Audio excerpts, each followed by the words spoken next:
Good morning, students. Today we will study our chapter number 1. Its remaining part we will study. So this we are on the page number 13, and finally the king asked to hermit his questions answer. So let's begin this chapter. You have already been answered, said the hermit, still bending down to the ground and looking up at the king as he stood before him. तुम्हें पहले से ही answer मिल चुके हैं questions के. Hermit ने, जो कि still, जो अभी तक बैंडिंग डाउन मीन्स होता है झुका हुआ था ग्राउंड की तरफ, क्योंकि वो डिग कर रहा, क्योंकि वो कुछ बीज डाल रहा था उसमें जो बेड्स खोदे गए थे. And looking up at the king as he stood before him, और जो राजा उसके सामने खड़ा था उसकी तरफ देखता है. हर्मिट मीन्स सन्यासी. How have I been answered, what do you mean? How have I been answered means मैं कैसे जवाब दूं. व्हाट डू यू मीन, आपका क्या मतलब है. डू यू नॉट सी, क्या तुम्हें नहीं पता, क्या तुम्हें नहीं दिखता. रिप्लाइड द हर्मिट ने जवाब दिया. If you had not pitied my weakness yesterday and had not dug these beds for me, you would have gone away. अगर तुमने पिटी मीन्स दया नहीं करी होती मेरी कमजोरी पर कल, और ये बेड्स मानी ये छोटे छोटे गड्ढे नहीं खोदे होते, you would have gone away, तो तुम चले जाते. Then that man would have attacked you and you would have wished you had stayed with me. और उस टाइम वो मैन तुम पे अटैक कर देता जब तुम चले जाते. And you would have wish, और तुम्हारी विश हुई कि मैं तुम्हारे साथ ही ठहरूं. So the most important time was when you were digging the beds, इसलिए सबसे इम्पॉर्टेंट टाइम वो था जब तुम वो गड्ढे खोद रहे थे छोटे छोटे. And I was the most important person and to do me good was your most important business, और उस टाइम मैं ही इम्पॉर्टेंट पर्सन था तुम्हारे लिए, और मेरे लिए अच्छा करना वो तुम्हारा इम्पॉर्टेंट काम था.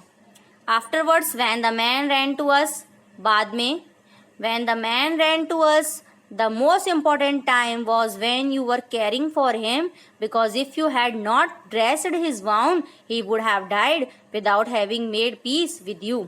आफ्टरवर्ड्स मीन्स बाद में. When the man ran to us, जब वो आदमी हमारे पास भागता हुआ आया, तो मोस्ट इम्पॉर्टेंट टाइम वो था जब तुम उसकी देखभाल कर रहे थे. बिकॉज तुमने अगर उसको वाउंड ठीक नहीं किया था, उसके जो जख्म जो घाव थे उसको उस पर मरहम पट्टी नहीं की होती, ही वुड हैव डाइड, वो मर जाता. Without having made peace with you, तुम्हारे साथ बिना शांति बनाए या तुम्हारे साथ बिना मित्रता किए वो मर जाता. So he was the most important man and what you did for him was your most important business. इसलिए वही इम्पॉर्टेंट मैन था, और जो तुमने उसके लिए किया वो सबसे इम्पॉर्टेंट काम तुम्हारे लिए था. रिमेंबर देन, तब याद करना, there is only one time that is important and that time is now. एक ही समय जो बहुत ही ज़्यादा इम्पॉर्टेंट है वह है अब. That is the time is now. It is the most important time because it is the only time we have any power to act. क्योंकि अभी मीन्स होता है नाउ, यही सबसे इम्पॉर्टेंट टाइम होता है, क्योंकि हमारे पास ओनली टाइम वही टाइम होता है जब हम किसी पावर को, यानी कि हमारे पास जितनी भी पावर होती है उस पर हम काम कर सके, वही यानी that the important time is now. The most necessary person is the person you are with at a particular moment.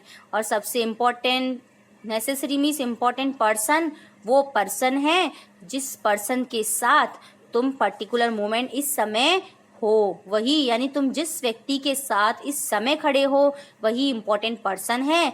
For no one knows what will happen in the future and whether we will meet anyone else, क्योंकि कोई भी नहीं जानता what will happen in the future, कि हमारे future में क्या होने वाला है, और एंड वेदर वी मीट, क्या हम मिलेंगे एक दूसरे से या नहीं. That's why the most necessary person is the person you are with at a particular moment. इसलिए सबसे important person वही है कि जिस person के साथ तुम इस particular moment में हो. The most important business is to do that person good because we were sent into this world for that purpose alone. और सबसे important business है करने के लिए that person good, यानी हर किसी इंसान के लिए अच्छा करना ही important business है. बिकॉज वी वर सेंट, क्योंकि हमें भेजा गया है, इन टू दिस वर्ल्ड, इस पूरे वर्ल्ड में, इस संसार में हमें भेजा गया है इसी अकेले पर्पस के लिए, इसी एकमात्र उद्देश्य के लिए भेजा गया है, किसी दूसरे इंसान के लिए उसकी भलाई करनी, हमें दूसरों की भलाई करनी चाहिए. So this were the answers of the Kings questions. Next is, so I again remind you, what are the three questions which answers was given by the hermit. The three questions, the three answers were the important time is now, is the important time, यानी अब वो time, यानी अभी का समय ही सबसे important है.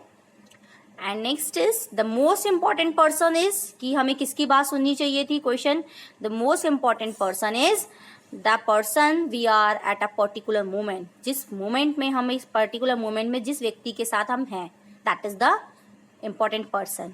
And most important business to do, और कौन सा इम्पॉर्टेंट काम है जो करना चाहिए.